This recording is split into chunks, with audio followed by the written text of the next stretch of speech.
Still multitasking here, trying to get it done.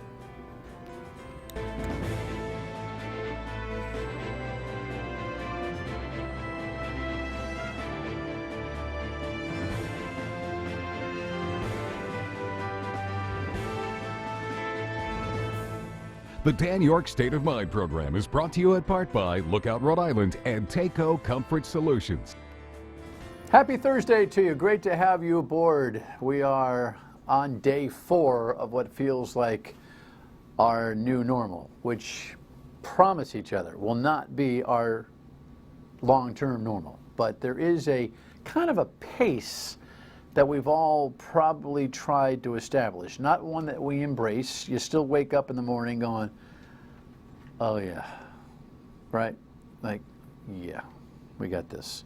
I had my annual physical today and, unloaded some anxiety like a lot of people do. It's great to have a great doctor.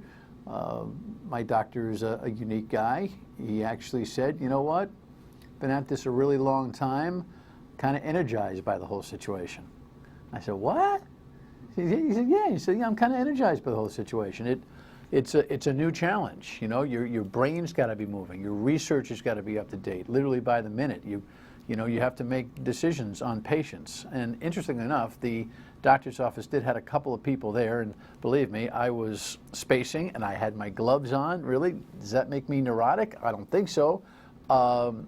Everybody had masks on. Doc came into the visiting room there and said, how do I look?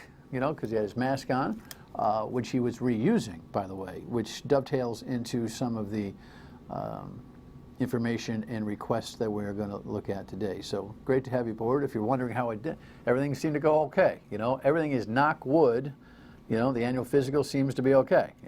So it's weird just having an annual physical and doing the other things that involve our health while we've got this coronavirus thing going on. But there are a lot of things that can't be done. There's a significant, there's a specific test that I get that's going to be, which is not urgent by any stretch, which is going to be delayed. And it's just because of procedure and the like, and I'm probably giving you too much information, but I'm just trying to relate to you about, what goes on, and there is a sense of normalcy. I will tell you the humor and mindset inside the doctor's office with the staff today was as good as it's ever been. So that's a good thing. The governor today announced 10 more confirmed cases of the virus, which I believe, don't hold me to the exact number, I think that brings us to 43, right? States, 43. And she says right now we are not in overload with the hospitals. Even my doc was saying, yeah, so far, there if it's needed, it's still there. The cases are going to increase. There's no doubt about that. As we get more and more testing equipment and test themselves, the numbers are going to increase. We don't know where that is going to spike. I have no idea. But the governor today, and it's kind of interesting. Now watch this. See, we tape in the early afternoon, and the governor's press conference was late, understandably, and so people live in who have tested positive. This is Dr. Alexander Scott, who is conducting her press conference. I'm watching it online, taking notes as we're doing the show at 1:45 in the afternoon. There's just so much that we can do with our production schedule, but we're trying to keep notes even through the breaks. And as I'm watching the press conference, the governor was saying that she is frustrated with the federal government in terms of masks. And of course, the president today initiated what is called the Defense Production Act, but didn't fully trigger it. But he is doing it for masks, and he's trying to get certain companies to, FDA and other requirements are being lessened for liability issues so that millions of masks can go out. Masks that would be, used by construction workers and the like are now being sent out to the hospitals. Rhode Island is going to be, who knows, online for that kind of stuff.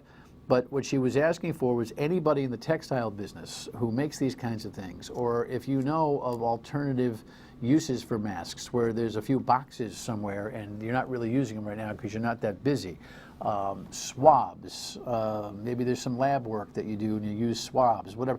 If folks have those kinds of products and materials, in their storage, she is asking to contact the Department of Health so that they can be redistributed so that Rhode Islanders can help Rhode Islanders. And I'm sure the same is true in Massachusetts, that folks in the Commonwealth can help the Commonwealth to make sure that these supplies are as available as possible until some of the ramp up, which is promised, manifests itself. Testing ramp up is supposedly going to happen in pretty short order here too. In the meantime, on the and oh, by the way, the governor also mentioned that the Attorney General, who most likely, as you've seen this, has already spoken to me on the radio, because I taped this before the radio show weekdays 3 to 6 on WPRO. He was scheduled to join me to talk about some of the scams out there and the price gouging, which you should not put up with and you should report because it's illegal, no matter what the product happens to be. That was the other major message in the governor's press conference today. Be aware of those situations. In the meantime, here was the president earlier today talking about what he has last acted on. As you know, my administration is working every day to protect American people and the American economy from the virus. Yesterday, I signed into law a critical support for American workers, families, and small businesses. It's a big thing. We're providing sick leave and family medical leave to those affected by the virus, and more help is on the way as we speak. Our entire team, headed by Secretary Mnuchin, is on the Hill. We're working with Democrats and Republicans, and there's a lot of goodwill going on. So we are also, the number is 43 or 44 in terms of total cases here in Rhode Island. A couple of discrepancies, the press conference, people reporting from other sources, but we want to be correct. At the same time, I'm sure the number is updating even as we speak over the course of the afternoon. So the president initiating the Defense Production Act today, and that hopefully is going to get us some more masks. And the other thing that is really, really important is ventilators. The ventilators are in short supply. There's a whole lot less concrete discussion coming out of the White House about what they're doing for that. There's a suggestion about repurposing machines from other uses to and manufacturers who make like types of equipment to repurpose their production for more ventilators. That's really important. There's also a discussion of cruise ships. Specifically, the president talked about Princess Cruise Lines providing some auxiliary hospital bed space, room space, if necessary, at least on the coasts.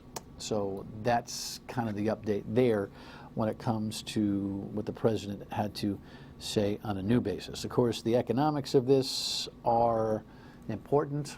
This is what we had yesterday, just kind of catching up on all of that. President Trump says he will make an announcement concerning the FDA and the coronavirus today. The agency has been working on treatments. The president's been working nonstop, both on therapeutics that could be available in the summer and fall, and vaccines that could be available in the fall of 2020. Wednesday, President Trump signed a Korean War-era law that compels manufacturing companies to step up production of medical equipment and protective gear for health workers. I look at it, I view it as in a sense, a wartime president. I mean, that's what we're fighting. The president is fighting on two fronts, the battle against the virus and the battle to save the economy. You pay now or you pay later. If we don't contain this virus, the entire economy is going to collapse. 70,000 more people filed unemployment claims last week, and those numbers will rise. GM, Ford, and Chrysler Fiat were the latest companies to shut down operations. They won't be able to get 40 hours. Then we got subemployment and unemployment they'll be able to file for next week.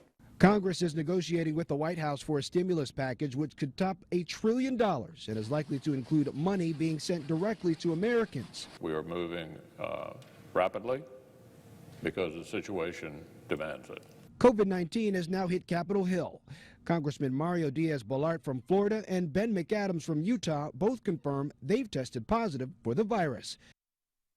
The things that is important, that package, of course, was late yesterday, and so the FDA announcement today was that they are accelerating some trial drugs here, including one that has treated other diseases, which may be used in special cases from doctors What is that, Stace? What is the name of that drug? I can't read that. You know, that's not it, but it's okay. We're on the fly here trying to put this show together. And again, these press conferences are stacked up against our production schedule here, but the good news is that the FDA is working on some accelerated protocols, not just for trials, for some, drug cocktails to be able to push back this virus, but to actually alleviate some of the restrictions in the trial use. In other words, if there's some emergent need for a patient, there are certain protocols that are going to be waived, and doctors can use the medicine and then test the results and report back the results of the medicine. So there's a ramp up there. The FDA seems to be accelerating their efforts because we know a true vaccine for this thing probably is 12 to 18 months away. If we can get some remediation in the meantime, that could really quell the situation significantly. So good on them. All right, when we come back, more on what's happening in Rhode Island, some expectations for the spring, some parks that are now closing because some of the kids just don't seem to understand English. We'll be right back. So in Massachusetts, Governor Baker, who is also, on his game here, is bullish on the idea that there will be more testing very soon. Here's what he had to say yesterday. I believe that over the course of the next several days and weeks, there will be an enormous increase in the amount of testing that takes place on a daily basis here in the Commonwealth of Massachusetts. Can't happen fast enough, but I do believe that with the pivots and the adjustments that are being made by organizations like Quest here in Marlborough and by many of our hospital partners and by the state lab and other organizations, we will get to the point where we're doing the amount of testing every day that we believe we need to be doing. That's good. By the way, FYI, that was today, not yesterday. We've got a lot of things we're catching up on. And again, with our midday production, we're kind of reviewing, we're kind of picking from what's happening as we speak and doing the best we can to give you a show that's at least worth watching. Because the one thing, even my wife said to me the other day, she said, don't get too stressed about this because not everybody's glued to the news cycle for their own mental health the way you are. And I said, that's true. That's true. And by the way, for your own mental health, it's probably a good idea to check out of this stuff. I mean, if for a while at least, take that walk. That's post-nasal, by the way. That's not corona. We're good. We're good. No fever. By the way, if you're questioning, since I just got off the doctor's visit and I had a million questions, how'd you like to be my doctor? What I do it for a living? But you can, one of the key indicators here is fever. So if you're questioning what you got here, if your fever, if your temp is normal, it's a likelihood that you're in pretty good shape, and whatever you're dealing with is probably something else. Don't hold me to that. Don't give me any professional credo for that, but that's generally what I've been hearing from the docs, right? So in the meantime, the discussion of the testing is better in Massachusetts. There at our count was 256 positives. But that number has probably risen now that you're seeing the show at this particular time. That's good stuff. Coming back to Rhode Island, the conversation is a lot about the economics, and there's budget crisis headlines that you can find anywhere at any time. Coronavirus, turning into a state budget crisis, it's almost like there's no doubt that needs to be reported, and I'm sure that headline is absolutely well-intended and correct, but there's a little bit of a no kidding type factor to all of this. There's going to be some significant financial repair that's going to have to be done on a federal and state and local patchwork basis. Hopefully the repair is small, depending on how long we are in this mode. But let me give you a recap on both the economics and the educational stuff and all of that from yesterday's Eyewitness News coverage of the governor's press conference then. After an early April vacation, schools will be back in session next week, but that doesn't mean students will return to the classroom. After a great deal of thought, consideration, collaboration, and communication, we have made a decision, and that decision is that for the next 2 weeks, from Monday, March 23rd, through Friday, April 3rd, will be distance learning weeks here in the state of Rhode Island. Districts have until tomorrow to submit their distance learning plans, and the state's education commissioner says she's heard from most. But we're a team. We're getting this done together. That's the only way that we're going to be successful. The state is working to ensure the process is equitable for all students, including those with disabilities and English language learners. Cox Communications stepping up to provide technology equipment for low-income students. Raimondo says it's not going to be easy, asking for the cooperation of faculty, parents, and kids. Listen to me, students. This is not 2 weeks of extended vacation. This isn't 2 weeks to hang out with your friends, sleep until noon, and blow off school. Raimondo telling reporters Wednesday it's very unlikely students will return to the classroom after April 3rd. This as many child care centers remain closed. Raimondo says home care providers are still operating, but others are being looked at on a case-by-case basis. I hear it that we need to figure out some kind of a babysitting structure, because lots of parents are working from home, and at the same time we've shut down childcare. I don't yet have a concrete solution to offer, but we're working on it. I hope to have something better, a better answer in the next day or two. Closures of schools and businesses leading to financial worries. Raimondo announcing she's ordered utilities, gas, electric, water, and sewer not to be terminated because of someone's inability to pay. And she says past due accounts cannot be sent to collection agencies at this time. Nobody should have to worry about the lights going off, the water going off because you can't pay a bill or you're late on a bill. And that's reassuring. You know, I have often given the governor a hard time, not often, but on occasion given the governor a hard time about a little bit too much of a maternal thing. I'm here to take care of all Rhode Islanders. But I had to smile over her. First of all, if you haven't heard me say this, I think she's doing an admirable job in leading the state right now. I think she's trying to touch every single base, and she's ahead of the game, and she's earning her stripes. I thought she was about ready to kind of check out of this gig, but truth is she has risen to the occasion, and she should be applauded for that. I also think her little lecture to the students of Rhode Island about this is not a 2-week vacation and an opportunity to sleep in till noon was the exact right tone.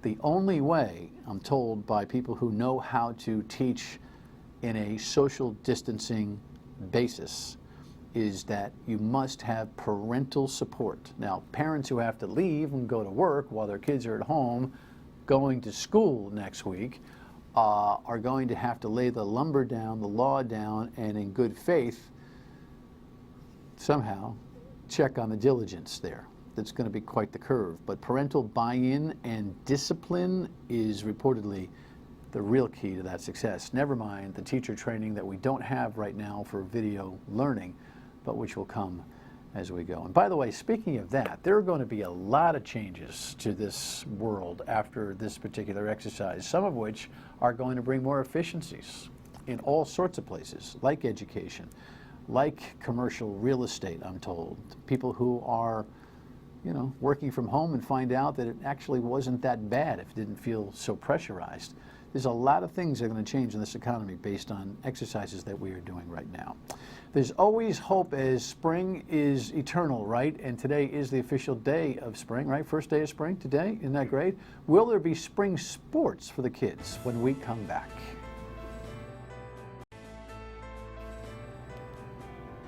So this is a headline that reflects something that was decided today. Alan Fung, the mayor of Cranston, is closing some of the parks because some of the kids just don't seem to understand English when it comes to social distancing. I think the mayor, along with many other mayors, has done another admirable job in trying to get the message. Remember, Western Cranston, or Cranston West High School, had its own quarantine situation when there was a positive found in the schools. So they're under a unique situation, but kids in general seem to just think this social distancing thing is not their bag.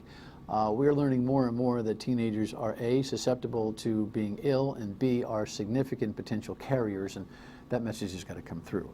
Now look, I've also heard and read on the Pro Joe with Eric Rube's coverage, he does the high school sports, this headline here reflects some of the work that there's been some captain's practice type of thing going on with kids informally getting ready for spring, hoping that there will be games and track meets and all that kind of a thing. Stop that.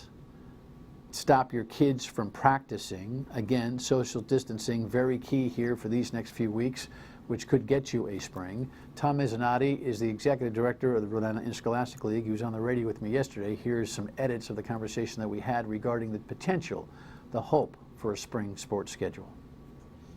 To do everything we can to try to give these kids in these schools the opportunity to have spring sports. So, a lot depends on what the governor says. A lot depends on what's happening nationally. So we'll just kind of wait and see, and just hope. I mean, that's the word of the day: hope. Can you put plans together for a shorter season and all that kind of thing? Is some of that planning going on right now? We've been reaching out to our sport directors, spring sport directors, in terms of, what do we do if, we go until May, and what happens if we're out until May? What happens if we're out for 2 or 3 more weeks? So we're trying to look at those issues, and as best we can. We have schedules all in set now for the spring. And at some point, we hope that we'll be back and we'll resume the schedule at that point. If it's later on in the year, well, then we may have to revise the schedule and revise the playoff structure. But those are all doable. Those are just, a little work to put it together and make sure that, there's a semblance of a spring season. So, yes, to answer your question, we have been doing that. It's a good way to spend some time, and it's a good way to hope for the future. Wow, huh? Such uncharted territory. It really is. It's just it really, really is. And then there's tremendous hardship out there too. People losing their jobs, people not working now. What are we going to do next month when rent is due and all that? The least of which is going to a game. I mean, there are things that you have to recognize as real potential hardships. Is there a deadline that you've imposed on yourselves to be able to say, past this date, we can't greenlight spring sports? Great question. I really don't want to think about that. I think a lot depends on what's happening. I think the other issue is how long will school last? Will schools go to June 30th? Will they count these days, or the distance learning? Will they count as school days? Will they not count as school days? All of these things have to be, I think, looked into, and decisions made on that. So, in terms of a drop-dead date, don't know. Don't know, but you know what? We can hope. I wouldn't put any money on it, but the more we social distance, the better chance we have of keeping the curve underneath where we are with the hospitals, the better chance maybe some kind of viral drug like the FDA is trying to push along comes for intervention. The better, right? Okay, final word when we come back.